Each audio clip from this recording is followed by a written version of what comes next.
પલાઠી વાળીને બેસવું જે ઉંમરની સાથે એક મોટી સમસ્યા બનતી જાય છે. આપણા ઇન્ડિયામાં અને ખાસ કરીને ગુજરાતમાં પલાઠી વાળીને બેસવું એ બહુ કોમન છે. એ પછી ભગવાનની પૂજા કરતી વખતે હોય કે પછી જમવા માટે બેસતા હોઈએ કે પછી કંઈ પણ કામ કરવા માટે બેસતા હોઈએ. આપણી ઇન્ડિયામાં પલાઠી વાળીને બેસવું એ બહુ સારું એવું માનવામાં આવે છે. પણ જો પલાઠી વાળી જ ના શકતા હોઈએ તો શું? આપણે જોઈએ છે કે બાળપણમાં કે જવાનીમાં પલાઠી વાળીને બેસવું એ બહુ સરળ હોય છે, પણ જેમ જેમ ઉંમર વધે છે ને એમ પલાઠી વાળવી બહુ મોટી એક સમસ્યા બની જાય છે. તો આવું શા માટે થાય છે? તો આજના વિડીયોમાં હું તમારી સાથે એ જ કારણો વિશે વાત કરવાની છું જેનાથી તમને પલાઠી વાળવામાં તકલીફ પડે છે. પલાઠી ના વળી શકે એના બહુ જ બધા કારણો છે. તો આજે આપણે એ જ કારણો વિશે ડિસ્કસ કરીશું જેથી આપણને એની ટ્રીટમેન્ટ શું કરવી એ પણ આપણને ખબર પડે. કેમ કે જો તમે આજે પલાઠી નથી વાળી શકતા તો એ પરમિનન્ટ નથી. તમે ફરી પલાઠી વાળી શકો છો. આપણા જીવનમાં કશું એ પરમિનન્ટ નથી. જ્યાંથી જાગ્યા ત્યાંથી સવાર એવું કહીએ છીએ ને આપણે, તો પછી આપણે પણ ફરી એકવાર એના પાછળ ધ્યાન આપીને એક્સરસાઇઝ કરીને ફરી એકવાર તમે પલાઠી વાળી શકો છો. તો આપણા પ્રોબ્લેમ્સ માટે આપણે જ લડવું પડશે અને એના માટે શારીરિક અને માનસિક રીતે તૈયાર પણ થવું પડશે. તો ચલો હવે આપણે કારણો જોઈ લઈએ. પણ એના પહેલા તમે મારી ચેનલને લાઈક અને સબસ્ક્રાઇબ જરૂરથી કરી લેજો અને આ વિડીયો બહુ જ ઇમ્પોર્ટન્ટ છે તો એન્ડ સુધી જરૂરથી જોજો. હેલો એવરીવન, કેમ છો બધા? હું આશા રાખું છું કે તમે બધા મજામાં જ હશો. હું છું ડોક્ટર ભાવિકા અને આજે ફરી એકવાર હું તમારી સાથે બહુ જ એક ઇમ્પોર્ટન્ટ ટોપિક લઈને આવી છું જે આજના સમયમાં બહુ જ બધાની આ પ્રોબ્લેમ્સ હોય છે અને એ છે કે પલાઠી વાળીને બેસવું. તો આજે હું તમારી સાથે એ પલાઠી વાળીને કેમ નથી બેસી શકતા ને એના કારણો વિશે ડિસ્કસ કરવાની છું. તો આ કારણોમાં સૌથી પહેલું કારણ છે ને એ છે કે સાંધામાં જકડામણ આવે છે. તો ઉંમરની સાથે થતો આ એક ચેન્જ જ છે કે જે સાંધાઓમાં ધીરે ધીરે જકડામણ આવે છે. પણ આનું શું કારણ છે? સાંધામાં કેમ જકડામણ આવે છે? તો શું થાય છે ને કે આપણે બાળપણમાં તો બહુ જ બધા હલનચલન અહીંથી ફરતા કૂદતા હોઈએ છીએ, રાઈટ? તો સાંધાની એકદમ સારી એવી મુવમેન્ટ થતી હોય છે. જેમ જેમ પણ ઉંમર વધે છે ને એમ એ એક્ટિવિટી લેવલ ઓછું થતું જાય છે. તો જ્યારે એક્ટિવિટી લેવલ ઓછું થાય છે તો ઓબ્વિયસલી આપણે આપણા સાંધાનું એટલું હલનચલન પણ નથી કરતા. સાંધો તમે તમારો જોઈન્ટ પણ એકદમ ફૂલ્લી વાળ્યો હશે, રાઈટ? તો એ બધી મુવમેન્ટ ધીરે ધીરે ઓછી થતી જાય છે અને એની અસર સાંધા પર પડે છે. સાંધામાં સાઇનોવિયલ ફ્લુઇડ હોય છે એ પણ એકદમ વોર્મ નથી રહેતું. એ છે ને રિફ્રેશ નથી થતું બીકોઝ જેમ મુવમેન્ટ ઓછી થઈ ગઈ છે સાંધાની તો એ પણ સારું એવું બ્લડ સર્ક્યુલેશન ત્યાં નથી હોતું. તો આ બધાની અસરના કારણે સાંધા જકડાઈ જાય છે. હવે પલાઠી વાળવામાં આપણે મેઇન જે જોઈન્ટ છે એ યુઝ કરીએ છીએ એ છે હિપ જોઈન્ટ અને ની જોઈન્ટ. આ બે જોઈન્ટમાં જ્યારે જકડામણ આવે છે તો એ ફૂલ્લી વળતો નથી જે આપણે પલાઠી વાળવા માટે એ સાંધાને વાળવાનો હોય છે. તો આ છે પહેલો પ્રોબ્લેમ કે સાંધામાં જકડામણ આવે છે. એ છે હિપ જોઈન્ટ અને ની જોઈન્ટમાં જકડામણના કારણે આપણે પલાઠી નથી વાળી શકતા.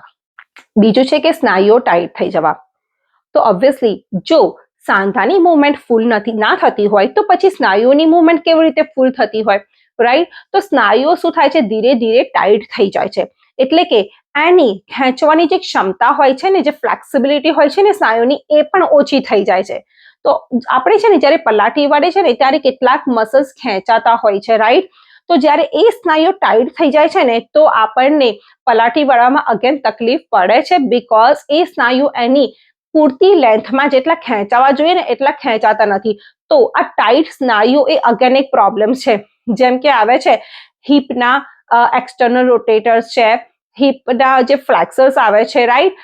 નીના મસલ્સ છે. તો આ બધા મસલ્સ મોસ્ટલી તમારા લેગ મસલ્સ જે છે, રાઈટ? એની સારી એવી ફ્લેક્સિબિલિટી હોવી પણ એટલી જ ઇમ્પોર્ટન્ટ છે પલાઠી વાળવા માટે. તો આ ચેક કરવું બહુ જરૂરી છે કે સ્નાયુ તમારા કેટલા ફ્લેક્સિબલ છે, કેટલા ટાઈટ છે, જે અગેન આપણને હેલ્પ કરશે કે ઓકે આ પ્રોબ્લેમ છે પલાઠી ના વાળી શકવાનો.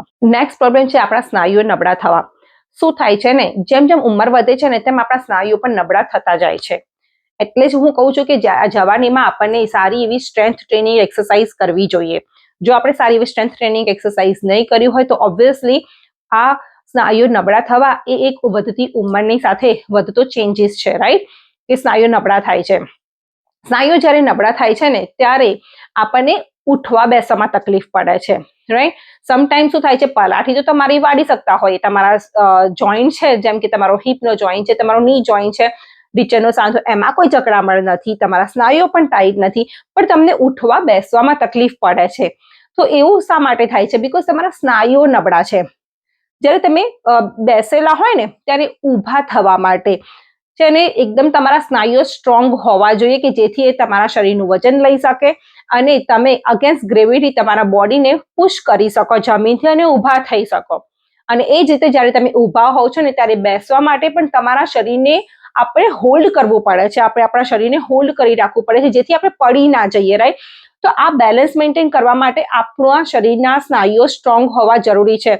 તો સ્નાયુઓ જ્યારે નબળા હોય છે ને તો એ પણ એક કારણ છે કે આપણે પલાઠી નથી વાળી શકતા. તો આ ત્રીજું કારણ છે કે સ્નાયુઓ નબળા હોવા, એ પણ પગના સ્નાયુઓ. હવે ચોથું કારણ ડિસ્કસ કરીશું. તો ચોથું કારણ છે કે સાંધાનો દુખાવો. આ એક બહુ મોસ્ટ કોમન કારણ છે કે આપણે પલાઠી નથી વાળી શકતા, રાઈટ. તો સાંધામાં દુખાવામાં આપણે જોઈએ ને તો પલાઠી વાળવા માટે આપણે ખાસ કરીને યુઝ કરે છે આપણો ઢીચરનો સાંધો અને હિપનો જોઈન્ટ, રાઈટ. હિપ જોઈન્ટ અને ની જોઈન્ટ, આ જોઈન્ટ આપણે ખાસ કરીને યુઝ કરીએ છીએ જ્યારે નીચે બેઠા હોઈએ છીએ ત્યારે, અને બેસીને ઊભું થવું કે ઊભા હોય ને બેસવું હોય ને ત્યારે પણ આ જોઈન્ટ યુઝ થાય છે. સાથે સાથે સમટાઈમ છે ને બેક પેઇનનો એટલે કે બેકનો પ્રોબ્લેમ હોય ને ત્યારે પણ તમને પ્રોબ્લેમ થઈ શકે છે ઉઠવા બેસવામાં અને નીચે બેસી રહેવામાં પણ. તો બેક તમારી એટલે કે જે lower back pain, hip joint pain અને ની જોઈન્ટ પેઇન, આ ત્રણેય જોઈન્ટના દુખાવાના કારણે પણ પલાઠી વાળીને બેસવામાં પ્રોબ્લેમ હોઈ શકે છે. તો આપણે એ જોવાનું છે કે કયો પ્રોબ્લેમ છે, બેકનો પ્રોબ્લેમ છે, હિપનો પ્રોબ્લેમ છે કે ની જોઈન્ટનો પ્રોબ્લેમ છે, રાઈટ.